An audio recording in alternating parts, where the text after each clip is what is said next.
since it's coming up. It might be live. It says it's starting, but we're there we go. We There we are go. Hi, live. everyone. All right. Okay. It's going live. So we're just gonna kind Scooch in of here. talk. Maybe give people we're gonna talk. Brooke, are you ready to talk? We're ready to talk. I've been saving my talk. No, you Hi, haven't. everyone. Oh my God.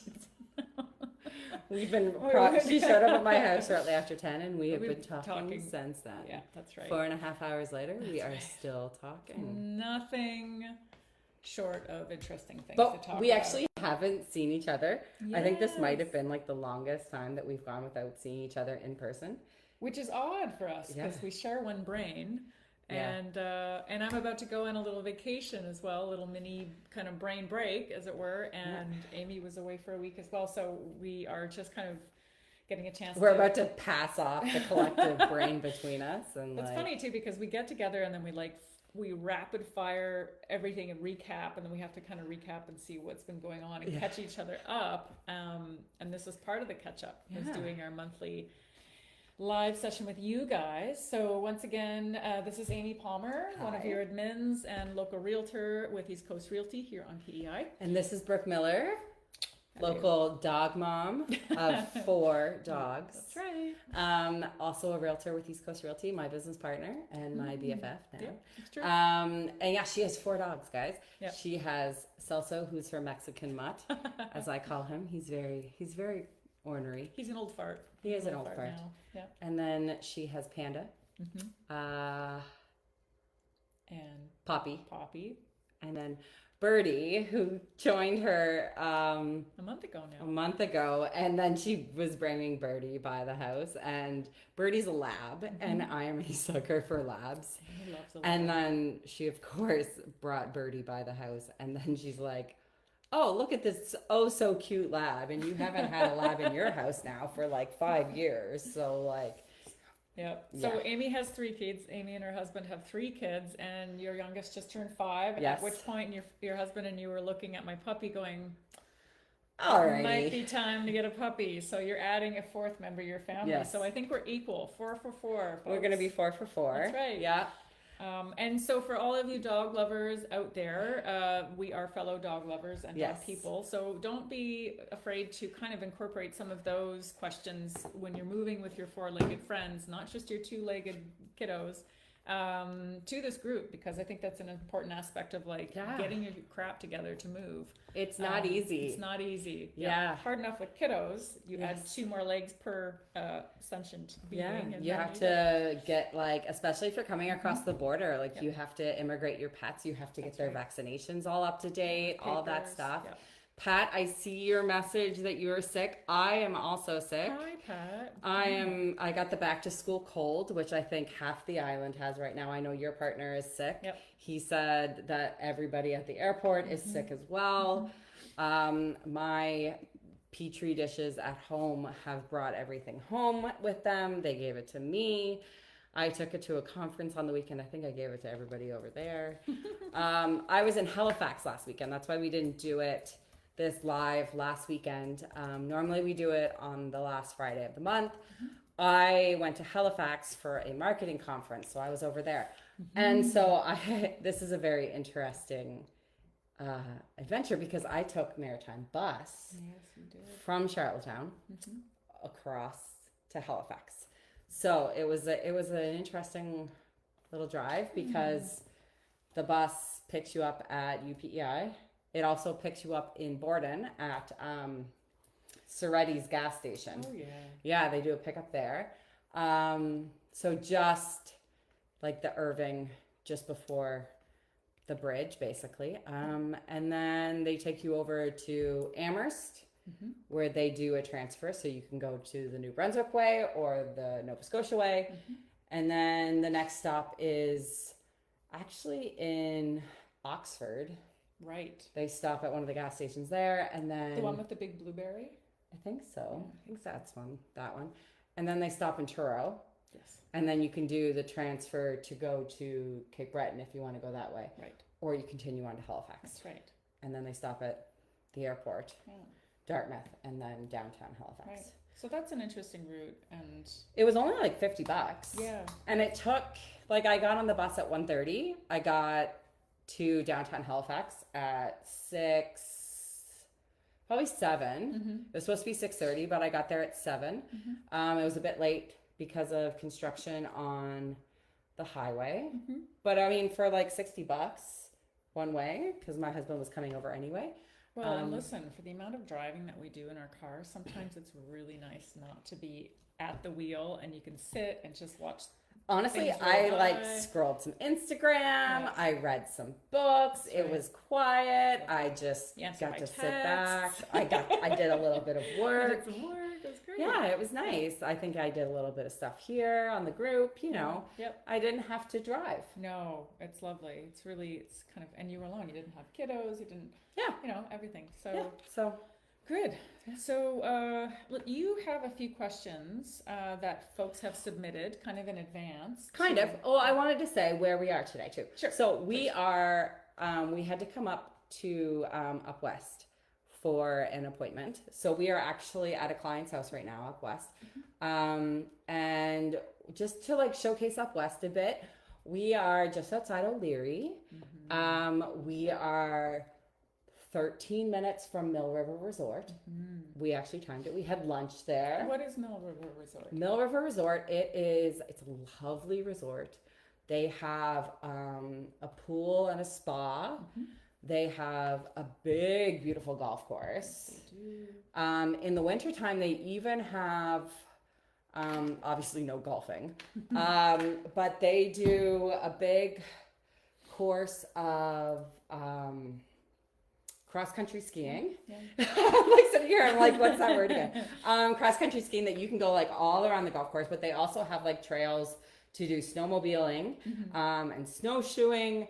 They have an outdoor rink set up. They have we actually took the kids there last January, Right. for a weekend. They have like a whole winter activity thing. That's so They cool. have big inner tubes that you borrow, and like they have a big hill that they set up for tubing for the kids. It's so much fun. Yeah. So year-round entertainment for the family. Year-round entertainment. Yeah. They have the pool in the winter. They have baseball diamond now. They have, just outside of that. I think that's part of the O'Leary town. Right. But they have a new baseball diamond there, and it's a turf diamond. Yes, it is.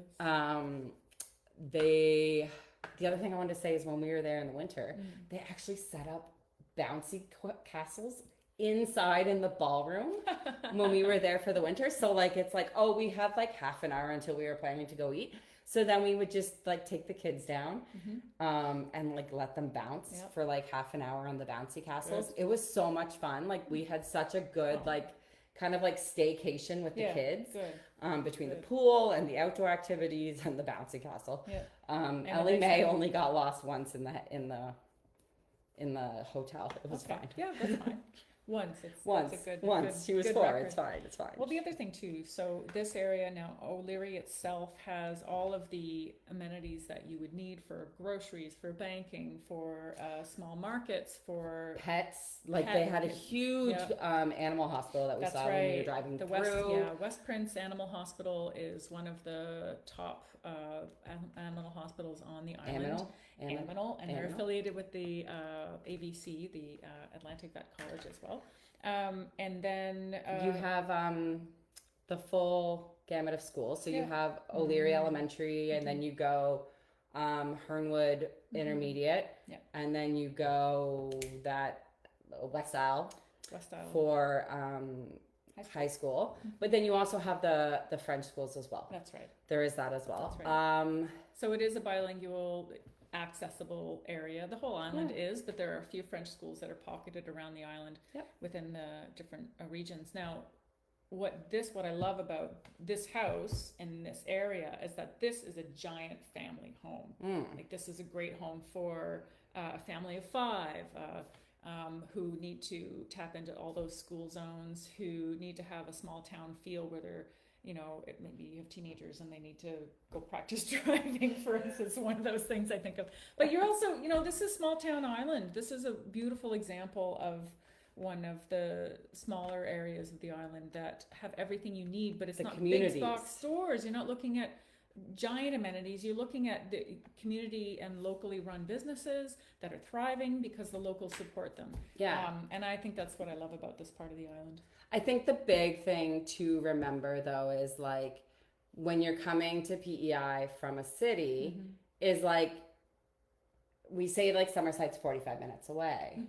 And you're like, oh, well, I drive 45 minutes to work every day. That's right. The big difference is though it's not like 45 minutes of traffic kind of thing. Yeah. It's a 45-minute drive. That's right? Like you're driving. Like you pretty much don't get stuck in traffic. You don't. You there's really no traffic. don't. There's no traffic to contend with, and so we help a lot of folks move here to the island, and that's a big thing that they notice is that they would rather do a 45-minute full drive and get to their destination without the aggravation of sitting on the DVP for 4 hours to get to the next neighborhood. So that said, it is a different climate. It also kind of fosters a different kind of commute. So you are getting to where you need to go without the frustrations that kind of be attached to it. So, but your gas bill will be significantly higher because you are driving for 45 minutes. That's right. But you know, at folks, 90 kilometers an hour. So like folks let's move just here, though, they want that. You are signing up for a different lifestyle here too. Yeah. Your pace is like your heart rate's going to decrease. You might walk out back to get potatoes from the field that surrounds you because it was plowed last week and there's still some potatoes. Still fresh potatoes just on the ground. Hanging out in the field. That's right. And no, it's a good place to be. Know anybody who does that, Brooke Miller? What? Every Islander steals a couple potatoes here and there. No. Right, so what other questions do we have? Oh, I had Let's some get to a couple questions. things here. Where did I put those? Oh, I wanted to say Mill River. The golf course. Our vendor, he's our client, he's right over there. And he told me that Mill River was voted one of the top 3 courses in Atlantic Canada by Score Golf Magazine and also has 4 stars from the Golf Digest. Last summer he started working there just so he could golf for free. I think that's awesome. He has friends and everything here. So he would just go to golf. That's great. He would work just to golf. Well, and that's someone that's You know. really wanted to tap into the area and enjoy it because it's just Yeah. it's a nice place to Yeah. go. Okay. Yeah, I think that's awesome. I mean, work for fun. Not because you like, I mean, I guess it's one of those things like if you love what you do, then you never work a day, right? Is that a thing? I think that's supposed to be a thing. That is a thing. I'm just looking for my questions because I'm a little scatterbrained. Sorry, I do have, like I said earlier, I do have the back to school cold. So That's okay. You don't sound too nasally. We can yeah, so back to school just happened. That was one of the things I wanted to talk about. I left back to school shopping for shoes until the day before school happened. And I had to go to 4 stores to find size 1 sneakers. That's insane. I could not find size 1 sneakers for my oldest. So don't do what I did.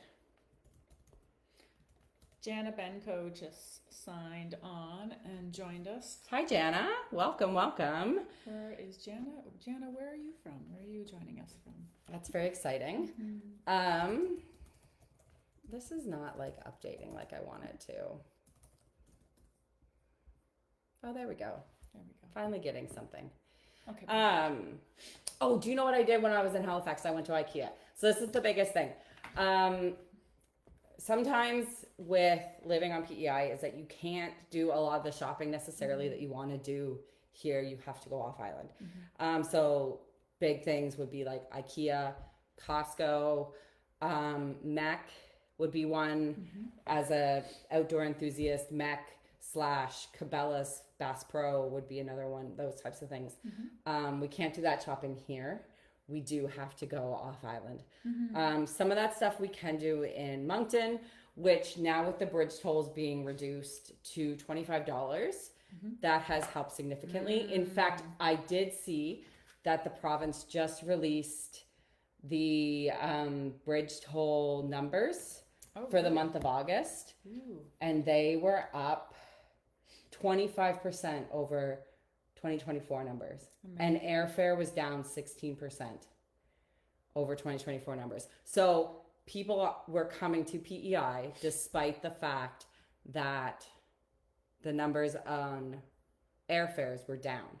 So everybody was coming on the bridge and the boat, which is great. So if it's not perishable items, you can order on Costco. I do this a lot, like toilet paper, olive oil, granola bars, any of those pantry kind of stocky items. Those you can order on Costco.com. They ship to your door. The price that you see online does include the shipping cost. So it's going to be a little bit more than you would see in the store. But there's no extra shipping fee added on. Right. Unless you don't spend $75 on your groceries. That's right. Which who doesn't spend $75? So that's something to keep in mind. I do usually end up doing some Costco ordering throughout the year. But then every couple times a year, like we're over in Halifax or we're over in Moncton, and then we'll go do our big Costco like top up for like meat, chicken, lamb. We ordered a full lamb. Yeah. And From a local farmer instead of getting like lamb from Costco, which I do normally do. But we got a full lamb butchered and everything for $600. $600. That's right. From an organic local farmer here. It was someone that I know very well, actually. Yeah. I grew up with. Yeah. So that's a really nice kind of access to have. Yeah. Here, I love it. I love it so much. So normally I would get Costco lamb, but this was a lovely difference. Yeah. Exactly. And that was nice. So there is those things that you do have to plan for that you're just not going to be able to just go and do. There is a little bit more stockpiling that we tend to do in the house. That's right. Us too. We Like- have a pantry. We have a cold room, and we fill up, and we have deep freezes, and so it's like my father was always saying. He would always say, "There's no bad weather. There's just bad preparation." So. It's like toilet paper. Yeah. So when you're gonna move here, I mean, some of you have asked about the winters on the island. It is the time of year now to start kind of preparing your property and your home for some colder weather. And that winter is changing all the time. I don't mean to talk about winter right off the bat. We're not there yet, but you know what I mean. Anyway, so we were talking about preparedness. I want to get to a couple of questions that I know that you had a couple that were. Visiting the Maritimes is one. So like this is what I'm talking, like going out and visiting other parts of the Maritimes, and that's kind of like when we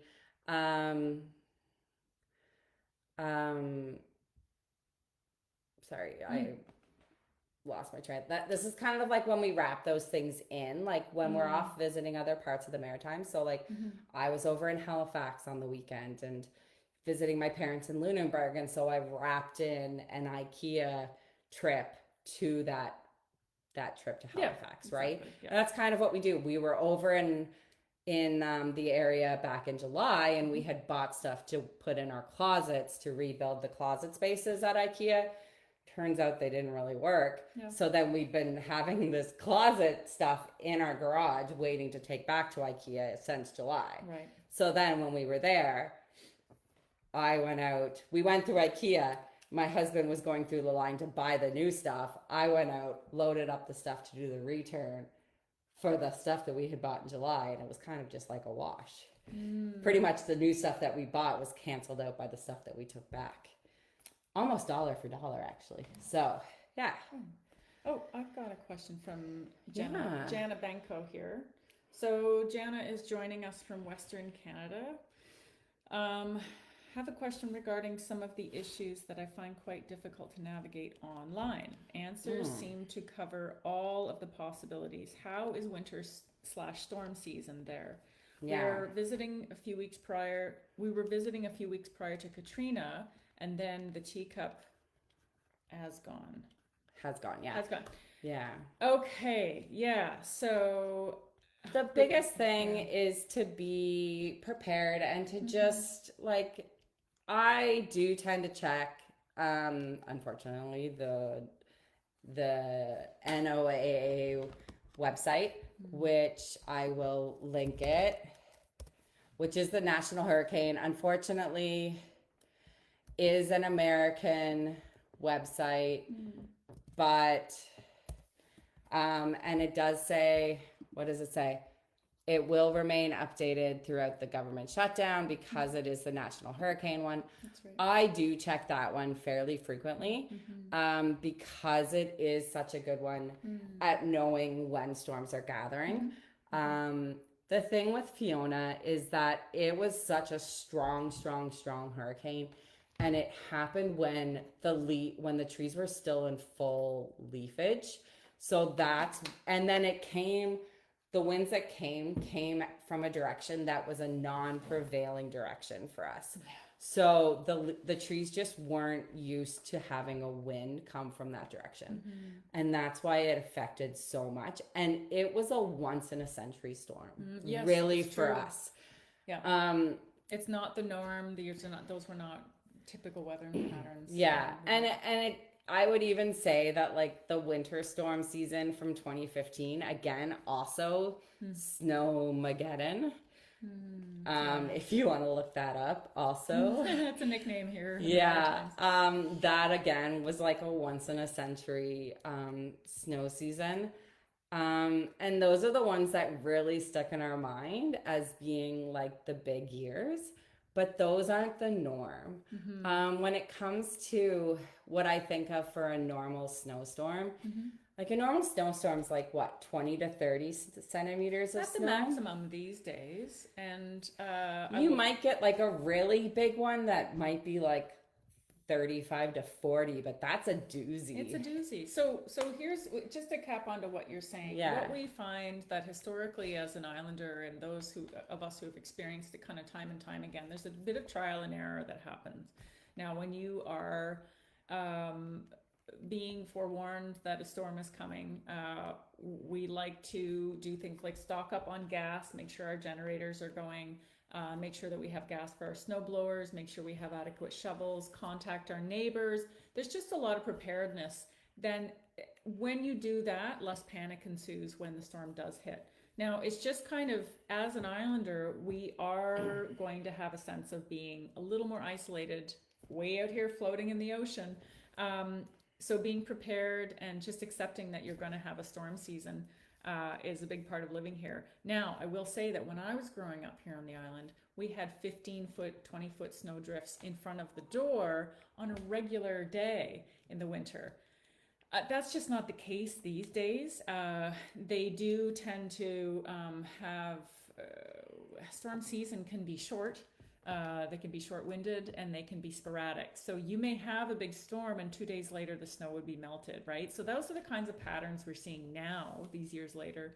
And I'm 43, so I do find that there's like usually like a melting in January. Absolutely. There are a few Christmases too that were green, which was wild.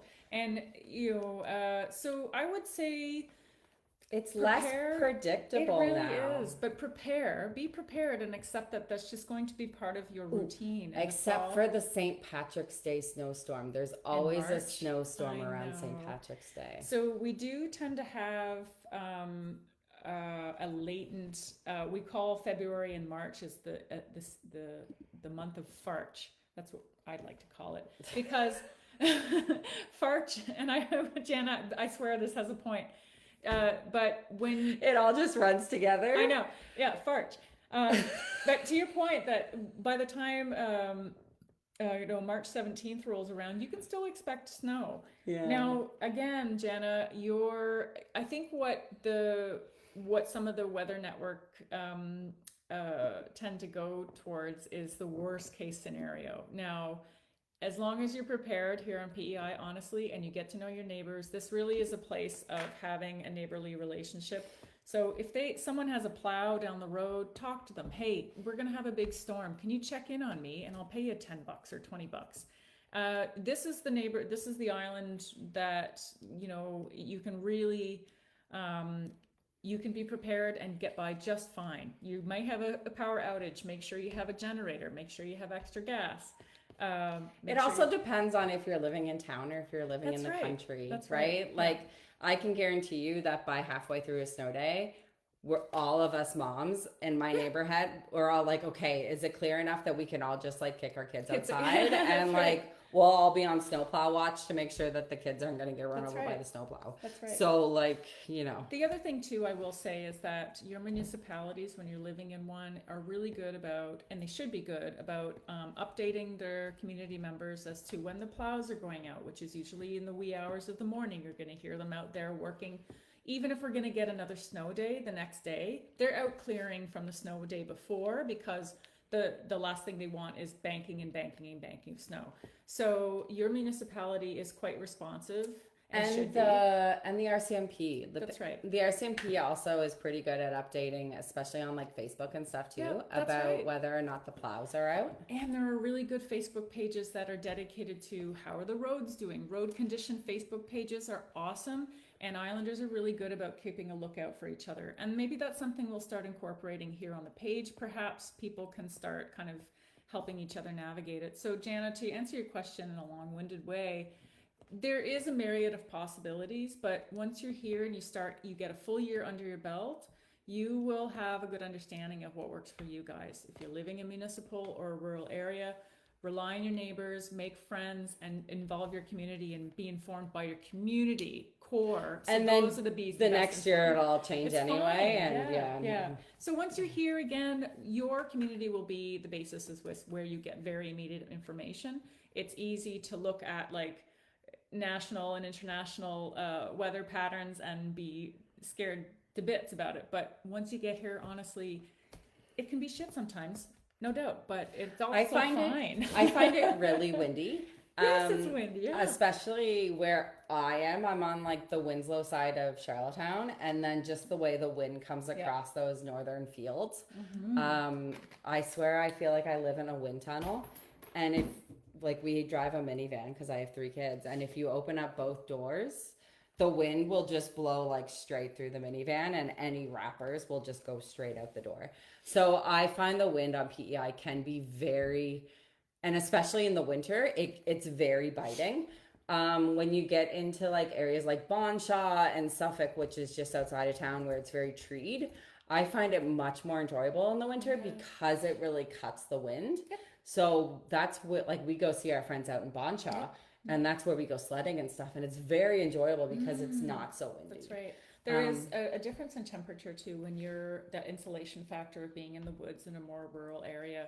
If you are surrounded by trees and that wind is cutting, you also have the insulation from the snow and from the trees. And out where I live, I'm looking forward to winter because we're very surrounded by the woods. You can't see our house from the road.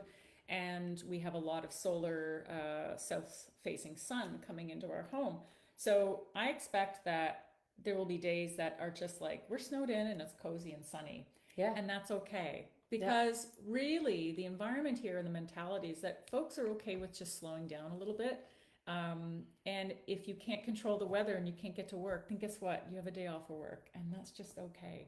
Yeah. So yeah, I would just kind of put a little faith in the fact that once you're here and you start to feel like you're sowing your oats here, and you're going to be okay. So yeah.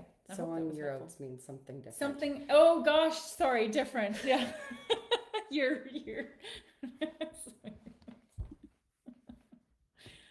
Anyway, great question, and please, Jana, feel free to use farch anywhere.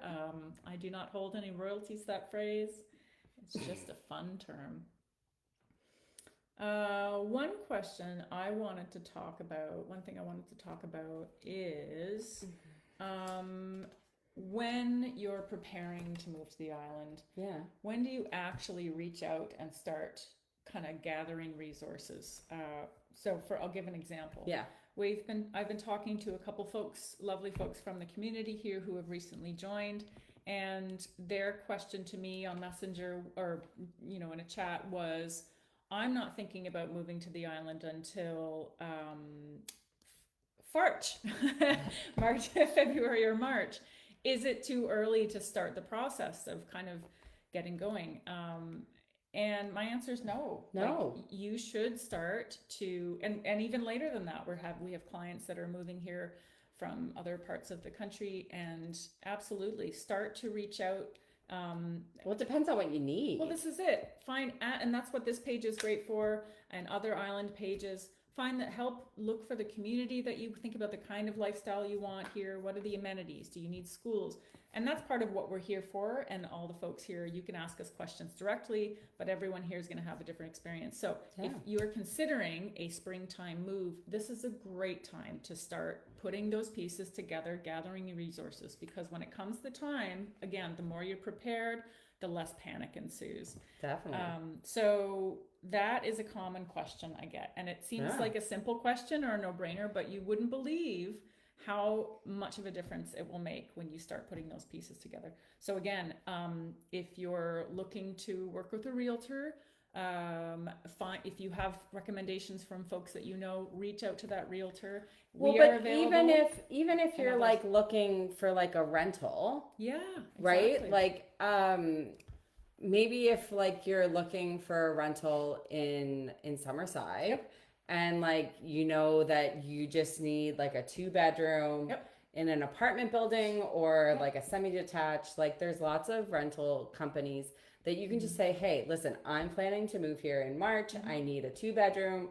Can you put me on a list? And like, I like do my rental checks and do all that stuff. I would like a rental for that time. And then maybe you can, do that. like maybe you can like preemptively get one, right? Like there's nothing that says that like you can't be on their list for that rental that comes up, right? The other thing I will say is if you're looking for a rental with pets, this is another thing to prepare. It can take a long time. It can. So rentals with pets are more scarce than rentals in general. So we talked about this in the rental.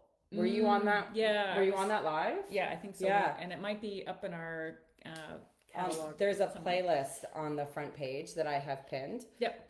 Sorry guys, I have that back to school cold, and it is. So to Amy's point, we did have one of the lives that's pinned in our page. You can kind of go back to all our lives and look at the different categories we talk about or ramble about. But yeah, if you're moving with pets, if you're moving with kids, if you're looking for a rental, start getting prepared now. Sometimes people rent here they sign a year lease because that is the standard format. And then if you're looking to buy inside that year, it's a good way to get established. Yes, you may be moving twice, but it takes that like panic out of the big shift. And so these are all things that we can answer either on the page here. We have chats that are a great part of other people contributing. Although I think Facebook was getting rid of a lot of those chat features. Right. I think it was something that was happening. Right. But what I was going to say about rentals and pets is that in Ontario, they can't discriminate. Like they don't regulate rentals based on whether or not you have a pet. They just they can't like sorry, my brain is, what am I trying to say? Renting with pets in Vancouver is equally different to find here. Yeah, here you can say it is pet friendly or it isn't pet friendly, but in Ontario that's not a stipulation. You can't. Yeah, exactly. Yeah. Whereas here, like it is a pet rental or it isn't a pet rental. Right. So, but then also, even if it is a pet rental, if it's in a building, like that's a condo building, it could be a pet rental, but then also the condo has a regulation that it has to be 40 pounds or less, right? And one pet per condo, etc. So there's other regulations too. Exactly. But yeah, so a common question, now is a great time to start thinking about if you're moving in the spring, if you're looking to rent or looking to buy, start now. Get yourself poised, ask questions, reach out privately if you wish to, but on this page lots of folks have been or have done and are in the process of doing a similar thing. So don't hesitate that way. All right, guys. I think that's kind of it. Yeah, we have time for. Yeah, I think so what we're gonna do in the next one is we don't really have a next topic, but if anybody has kind of like an idea, I think I'm kind of thinking health might be a good one. Yeah. I don't know. Why don't you make any suggestions if you guys want to poke your nose in and say I'd love to learn more about blah blah blah. Then we can do another Q&A. And it doesn't have to. session. It can be buying lots for building. Oh, Shauna, are you still looking to build? Oh, Shauna. Aw, you're still working on it, are you? Okay, Alrighty. so buying lots for building. Yeah, that's a good one. Can we take 2 minutes to do that one? Just a kind of quick recap? Or Shauna, do you want to? Oh, honey, yes, please. I know Okay. you're looking in Stratford area, right, Shauna? Yeah. Are you still looking in Stratford? Questions about duplexes. No fences. So So fences are interesting. I actually had that on They're my moving list next because our lots are so much bigger here. Most people don't feel the need to put up fences unless you have pets for a specific reason. For example, like I live in Charlottetown, but my lot in Charlottetown is 0.4 acres. And I do live in town. So other than like living in like downtown, where your lots could be something so small as 0.07 acres, which is what one of our houses was on many years ago, which did have a fence, because those ones you are trying to maintain what little space you have. The bigger lots out on the outer skirts of town don't tend to have as many fences.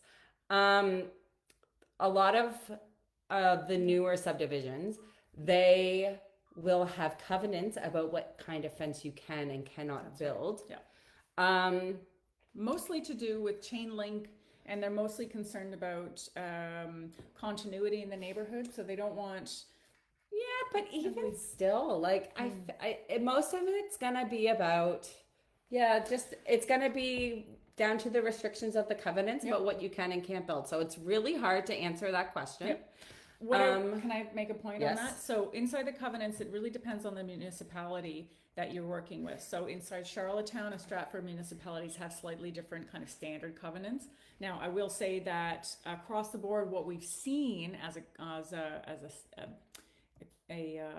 point is that certain heights of fences do not require a permit or a 6 feet. 6 feet, and then anything over. So there are certain regulations around the height of fences. Again, it's per municipality, but yeah, Amy's point about it really comes down to the area is pretty on.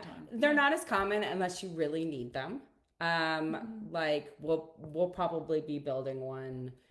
I think we're just gonna fence a small run for the puppy whenever he gets big enough. Because we do have 0.4 acres on our lot, and it's big, and we would do a privacy fence, which would be the 6 foot wooden fence, and which you would need a permit for.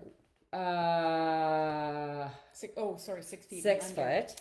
But I live in the country, so I can put a fence up and probably no one will even see it. So different thing, right? Yeah. Duplexes again, the same thing. It comes down to the covenants there. The covenants, and typically you would do it a foot off of your property line, unless you have permission from your property neighbor to put it on the line. So again, make friends with your neighbor. See what they say. Yep. If they're amenable to having a fence, then yes. Yep. If not, then you're putting it a foot off your property line. And I would say when you're involved in a duplex, know what your rights are and your responsibilities are when you are the fence builder and you're sharing space with your neighbor. Okay. There should be a property wall agreement, party wall agreement. That has to do with the common wall between the two units. That's right. So those are things that your property manager or your landlord will know about, or your realtor should be able to help you out with, and should know their stuff around that. Yeah. So don't hesitate to ask those questions if you're finding yourself in the position of like needing to know. Yeah. And then to Shauna's, we're really happy that you're moving next month, Shauna.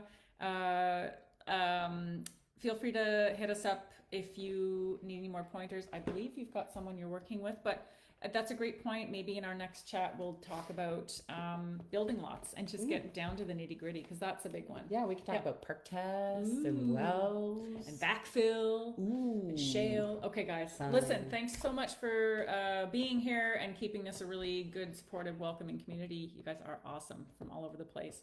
We're here to answer any questions. Yeah, have an awesome day. And Jana, enjoy fall. Don't fall over. Don't get blown over. Bad dad joke. You're sick with the cold. I know. Okay. I don't got functioning brain cells. Bye, guys. Bye, everyone.